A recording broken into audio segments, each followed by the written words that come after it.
Start. उपाध्यक्ष महोदय, मैं समझता हूं कि अब तक इस वैदेशिक नीति पर न केवल इस ओर के सदस्यों ने ही बल्कि दूसरी ओर के सदस्यों ने भी प्रधानमंत्री जी को धन्यवाद दिया है।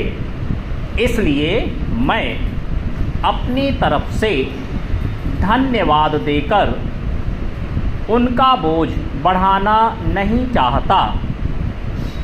चंद, इसमें कोई संदेह नहीं कि इस सदन के सभी सदस्य, चाहे वे किसी भी पार्टी से संबंध रखते हों, इस बात से पूरे सहमत हैं कि हमारी विदेश नीति ने संसार में हमारा सिर ऊंचा उठा दिया है।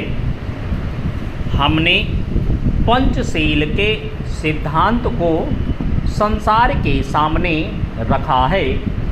यदि हम उसके आधारभूत सिद्धांत पर दृष्टिपात करें तो हमको पता चलता है कि हमने संसार में एक जो सबसे बड़ा काम किया है वह यह है कि हमने तनाव को कम करने का प्रयत्न किया है।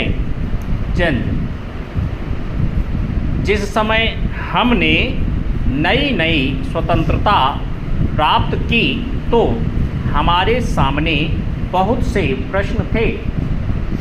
उनके साथ ही हमारे दो बड़े गुट थे जो कि एटम बम और दूसरे बम लिए हुए हमको चुनौती दे रहे थे कि अगर हमने उनमें से किसी एक गुट में सम्मिलित नहीं हुए तो हमको बड़ी कठिनाई होगी। उस समय भी हमारे प्रधानमंत्री ने हमारे देश की वैदेशिक नीति को इसी स्तर पर रखा जिसके कारण आज हम संसार में अपना सिर उठा सकते हैं। हमने जो संसार के सामने पंचशील के सिद्धांत को रखा उसका सबसे बड़ा फल यह हुआ कि एक सम्मेलन हुआ जिसकी ओर मैं आपका ध्यान दिलाना चाहता हूँ।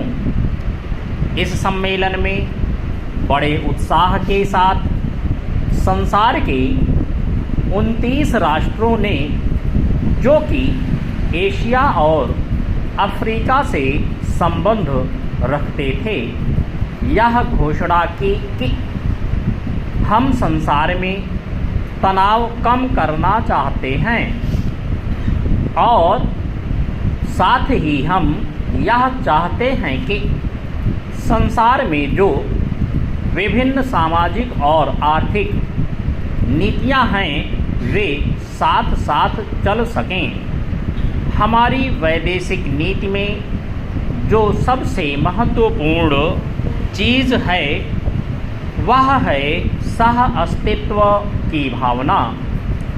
उसी भावना के फलस्वरूप हम देखते हैं कि आज कोरिया का युद्ध नहीं हुआ जो कि एक तीसरे विश्व युद्ध के रूप में परिवर्तित हो सकता है। हमारी इस नीति के कारण हमारे अमेरिकी मित्र हमसे कुछ अप्रसन्न भी हो गए, लेकिन यदि हम ऐसा ना करते तो आज संसार को तीसरा युद्ध देखना पड़ता। मैं बहुत ज़्यादा समय नहीं लूँगा, थोड़ा ही लूँगा।